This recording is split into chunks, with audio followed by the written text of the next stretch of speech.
প্রিয় ভিউয়ার্স, পানিয়াপুকুরি 21 চ্যানেলে আপনাদের সবাইকে স্বাগত। আজকে আমরা ইংলিশ স্পোকেনের আরেকটি বিষয় নিয়ে হাজির হয়েছি, সেটি হচ্ছে থিঙ্ক অফ। এই শব্দটি দিয়ে আমরা বাক্য তৈরি করব। থিঙ্ক অফ এই শব্দটি তখনই বসে যখন আমরা আমাদের মনের ভাব প্রকাশের জন্য কোনো কিছু চিন্তা ভাবনা করি। যেমন, আমি ফোন করব বলে ভাবছি, আমি চা খাবো বলে ভাবছি, আমি গেমটি খেলবো বলে ভাবছি, আমি বাড়ি যাব বলে ভাবছি।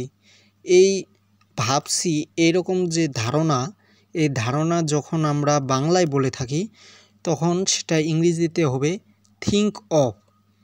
থিঙ্ক অফ এটা আমরা ভাবছি এরকম ভাবনা আসলে তখন এটা বসে। এখন আমরা স্ট্রাকচার সম্পর্কে জানব। স্ট্রাকচার হলো subject plus think of plus verb. ভার্বের সাথে অতিরিক্ত আইএনজি যুক্ত করতে হবে।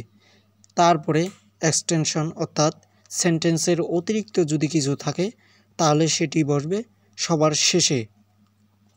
এখন আমরা উদাহরণ নিব।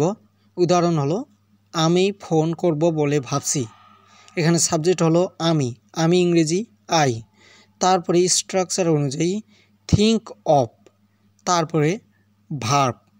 ভার্ব এখানে যেহেতু ফোন করা, সুতরাং এখানে ভার্ব হলো phone. I think of phone, কিন্তু আমরা স্ট্রাকচারে দেখেছিলাম ভার্বের সাথে অতিরিক্ত আইএনজি যুক্ত করতে হবে।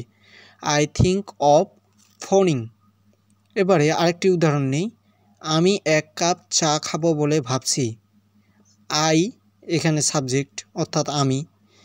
থিঙ্ক অফ এটা হচ্ছে স্ট্রাকচার অনুযায়ী আই থিঙ্ক অফ টেকিং অথবা হ্যাভিং এ কাপ অফ টি। এখানে টেক এবং হ্যাভ এরপর অতিরিক্ত যে আইএনজি হয়েছে এটা স্ট্রাকচার অনুযায়ী হয়েছে। আরও উদাহরণ নিতে পারি, যেমন আমি কুরআন তেলাওয়াত করব বলে ভাবছি। এখানে সাবজেক্ট হলো আই অর্থাৎ আমি। তারপরে স্ট্রাকচার অনুযায়ী থিঙ্ক অফ, তারপরে ভার্ব হবে, ভার্ব হচ্ছে রিসাইট। ভার্বের সাথে অতিরিক্ত আইএনজি যুক্ত করতে হবে। যেমন আই থিঙ্ক অফ রিসাইটিং, আমি তেলাওয়াত করব বলে ভাবছি। কি তেলাওয়াত করব? সেন্টেন্সের অতিরিক্ত যে জিনিসটা হচ্ছে সেটা হচ্ছে এখানে কুরআন শরীফ তেলাওয়াত করবে। আই থিঙ্ক অফ রিসাইটিং হলি কুরআন, আমি পবিত্র কুরআন তেলাওয়াত করব বলে ভাবছি। আমি ইংরেজি শিখব বলে ভাবছি। I think of learning English, আমি গেমটি খেলবো বলে ভাবছি। I think of playing the game, আমি সেখানে যাব বলে ভাবছি। I think of going there, আমি একটি বাইক কিনবো বলে ভাবছি।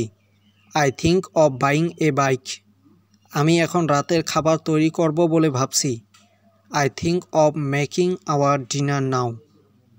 তাহলে এখন আমরা সবাই মিলে আরেকটি উত্তর দিয়ে যাই, সেটি হচ্ছে আমি বিদেশে যাব বলে ভাবছি। এটার উত্তরটি কী হবে তা কমেন্ট বক্সে জানিয়ে দিন।